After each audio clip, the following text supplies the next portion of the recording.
दिया है? देखो क्या है, इस्लाम का जो कंसेप्ट है वो एकदम क्लियर है। इस्लाम में कभी भी कहीं भी किसी पे ज़ोर ज़बरदस्ती नहीं की गई या ना करा गया। दूसरी बात है कि वर्चुअली ईद मनाने की जो बात है, तो वर्चुअली ईद मनाने के लिए तैयार है, ऐसा नहीं है कि नहीं है, लेकिन उसको बताने का तरीका अलग है ना। आप किसी पे प्रेशर डालोगे, ऐसा करो ऐसा मत करो, तो ये ठीक नहीं है। इस्लाम में क्या करना है क्या नहीं करना है मुसलमान जानता है ना।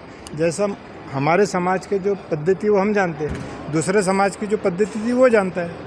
तो मेरे मज़हब में क्या है वो मैं बहुत अच्छी तरीके से जानता हूँ और उसका मैं फॉलो भी करता हूँ बराबर, और समस्त मुस्लिम समाज भी फॉलो करता हूँ। तो ये उनको बताने की ज़रूरत नहीं। देखिए, कभी भी किसी मुसलमान ने आपके होली के बारे में या तुम्हारा दिवाली के बारे में कभी बोला है तो बताइए। कभी मुस्लिम वो किसी के त्यौहार पे टिक्का टिकन्नी नहीं करता। मुस्लिम समाज सबके त्योहारों को अपना त्यौहार मानता है। अगर मैं तो बचपन से देख रहा हूँ कि हम लोग खुद, हमारे यहाँ दिवाली मनती थी, हमारे यहाँ खुद पटाखे फूटते थे। जैसे कि इन्होंने कहा कि एक नितेश राणे जी ने बोला है कि जब मैं उनसे मिलता हूँ तो नमस्कार करता हूँ। तो देखो, नमस्कार करना है संस्कार वाली बात है।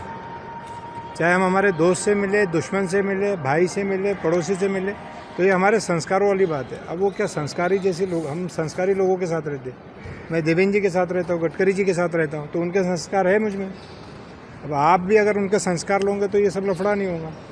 नहीं, वो सीएम साहब को बताना, उनके संज्ञान में लाना। मैं चिढ़ा इसलिए कि वो बार बार उठ के जो महाराष्ट्र के सीएम है श्री देवेंद्र फडणवीस जी का नाम कोट करते हैं।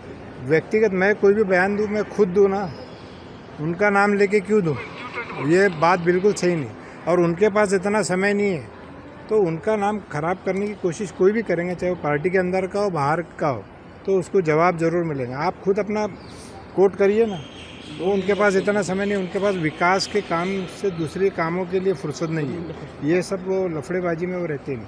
फालतू उनका नाम लेके उनके नाम का कोट करके ये करना, ये बिल्कुल ठीक नहीं, क्योंकि पूरा विश्व भी हमारी तरफ देख रहा है। देवेंद्र जी महाराष्ट्र के नहीं, मैं बार बार बताता हूँ कि महाराष्ट्र पूरा जानता है, उनको पूरा इंडिया जानता है, पूरा विश्व जानता है। कई सारे इन्वेस्टर बाहर से महाराष्ट्र में आ रहे हैं, तो ये सब हमको सोचना चाहिए। वो बहुत बड़े पद पे यार, हमारा लेवल भी नहीं उनके बारे में बात करने का। नहीं, उनके सलाह की ज़रूरत नहीं है, सरकार है ना यहाँ पे। मैंने बोला ना, इस्लाम का कंसेप्ट है कि जो प्रदेश में, जो जहाँ पे जिस देश में रहते हैं वहाँ का कायदा मानना, कायदे को डिनाई कोई नहीं कर रहा। और ऐसा नहीं है कि मुस्लिम समाज ही नॉनवेज खाता है, सभी समाज खाते हैं। तो आपको उस पर सोचना पड़ेगा और उस पर अध्ययन करके बोलिए। पहले आप उस पर अध्ययन करिए, उसके बाद बोलिए।